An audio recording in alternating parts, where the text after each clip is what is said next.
Eto baliktanaw na balita. Naaalala nyo pa ba ang tinaguriang The Ninja ng Philippine Basketball? Ang medyo may angas na player nung college pero nagpakitang gilas sa Pro League. Tara balikan natin ang kwento at career ni The Ninja, Joseph Yeo. Pero bago yan, like and subscribe lang mga kabady para sa latest basketball news and highlights. Si Joseph Yeo, na mas kilala bilang The Ninja ng Philippine Basketball, ay isang alamat sa kanyang sariling paraan.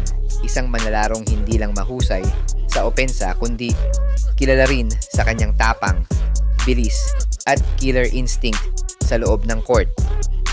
Mula sa kanyang humble beginnings sa Xavier School, lumipat siya sa De La Salle Green Archers, kung saan unti-unting umangat ang kanyang pangalan. Noong 2001, naging bahagi siya ng championship team ng La Salle, ngunit hindi siya agad binansagang superstar. Sa halip, pinaghirapan niyang patunayan ang kanyang sarili. Sa 2004 season ng UAAP, nag-average siya ng 11.3 points, 3.3 rebounds, at 2.4 assists na nagpapatunay ng kanyang pagiging isang lethal scorer at maaasahang leader sa court. Kilala siya sa kanyang agresibong drive, deadly shooting, at matapang na depensa.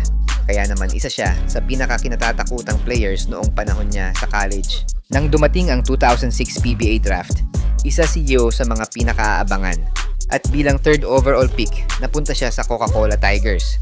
Ngunit hindi doon natapos ang kanyang paglalakbay dahil naglaro siya sa iba't ibang team gaya ng Santa Lucia Realtors, San Miguel Beermen, Air 21 Express, Barangay Ginebra San Miguel, Barako Bull Energy, Global Port Batang Pier, at Meralco Bolts. Sa bawat team na kanyang pinasukan, hindi lang siya basta role player, siya ay isang game changer.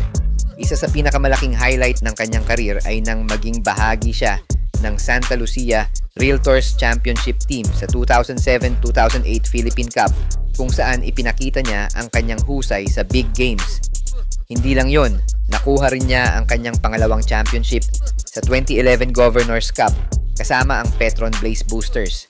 Ngunit higit pa sa kanyang championships, ang tumatak sa fans ay ang kanyang angas sa laro, ang kanyang fearless mentality tuwing nasa court na para bang walang sino mang makapipigil sa kanya. Hindi lang siya isang scorer, isa rin siyang defensive menace na may kakayahang bumasa ng opensa ng kalaban at gumawa ng crucial stops kapag kinakailangan. Isa sa mga pinakakilalang laban niya ay noong naglaro siya para sa Ginebra, kung saan pinakita niya ang kanyang pagiging isang tunay na ninja sa Manila Clasico. Ang kanyang bilis at liksi sa court ay nagbigay sa kanya ng reputasyon bilang isang player na laging may highlight play sa bawat laro. May mga pagkakataon na kahit mas malalaki at mas matitibay ang kanyang kalaban, nagagawa niyang dumaan sa depensa gamit ang kanyang signature crossover at fearless drives papunta sa basket. At kapag kinakailangan ng tres, palaging handa si Yeo na magbitaw ng crucial shot. Matapos ang kanyang PBA career, hindi pa rin niya iniwan ang mundo ng basketball.